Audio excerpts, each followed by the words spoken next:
in every chapter that really relates to you and I, if we'll allow it to.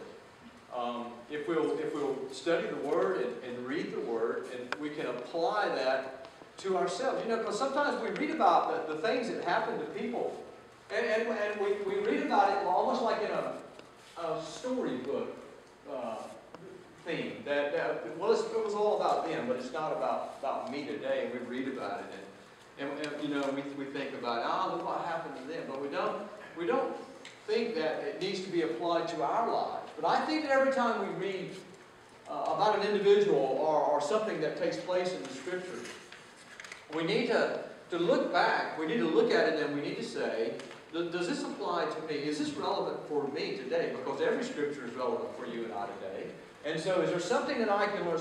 Can I apply this to my life so that I can use it to grow by?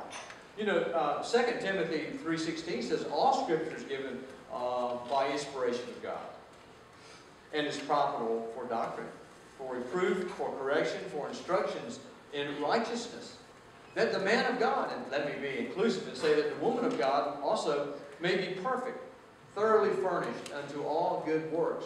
So every Scripture, every chapter, every individual, everything that happened to people, we can look at it because God has used this to inspire us, to cause us to learn from it, that you and I may grow in righteousness. And so it's a dangerous thing to read Scripture and say, oh man, look what happened to them.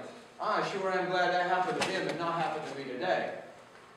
That's a dangerous place to be into, because all Scripture is given by inspiration of God, and is profitable for doctrine, for reproof, for correction, for instruction in righteousness. So everything that we read in the Scriptures needs to be applied to our lives and say, well, now, God, how are you applying this to me?